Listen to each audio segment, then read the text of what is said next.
မောင်ရင်ဒီမှာဘာလုပ်နေတာတော့ကွာ မြင်တဲ့အတိုင်းပဲလေတထေးမင်းရဲ့တောင်ပြင်မှာအိတ်နေတာလေ ဟာ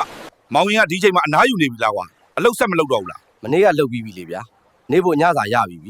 တော်ပြီပေါ့ မဟုတ်သေးဘူးလေမောင်ရင်ရဲ့ဒီအချိန်မှာအနားမယူပဲအလုပ်ဆက်လုပ်နေမယ်ဆိုရင်မောင်ရင်ငားတွေအများကြီးရမှာပေါ့ဟာဗျာငားတွေအများကြီးရတော့ဘာလို့ရမှာလဲခုလဲစားလောက်နေတာပဲဟာငားတွေအများကြီးရတော့ဈေးမှာသွားရအောင်ပိုက်ဆံတွေအများကြီးရတာပေါ့ကွာကဲဗျာအဲပိုက်ဆံတွေအများကြီးရတော့ဘာလို့ရပိုက်ဆံတွေအများကြီးရလာတော့ငါလိုစက်လေတွေဝယ်ပြီးလူငားပြီးငါးဖန်းကိုင်းပေါ့ကွာပြီးရင်ရတဲ့ပိုက်ဆံနဲ့စက်လေတွေထပ်ထပ်ဝယ်လူတွေထပ်ထပ်ငါပိုက်ဆံတွေရပြီးရင်ရဝင်လာမယ်တသိန်းကိုယ်တိုင်အလုပ်မလုပ်ပဲပိုက်ဆံကိုပြန်အလုပ်လုပ်ခိုင်းနိုင်မှာတော့မင်းငါလိုစိန်အလုပ်မလုပ်ပဲနေနိုင်ပြီပေါ့ကွာငတုံးကမင်းကလည်းဝေးပါကျောက်ကမဝေးဘူးဗျခမားမှဝေးတာခုရောကျောက်ကဘာလုပ်နေတယ်ထင်တော့တောင်ပြင်မှာစိန်ကြကြနဲ့နှက်နေတာလေ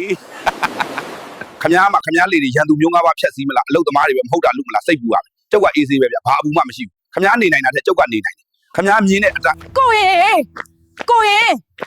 ရှင့်အမေရုတ်တရက်အမောဖောက်လို့ကြောက်လဲဘာလုပ်ရမှန်းမသိလို့ ဘာလေးရမှာလဲဆရာဝန်ခေါ်လေဆေးရုံတင်းလေ ဘာရှင်ပြောတော့လွယ်တာပေါ့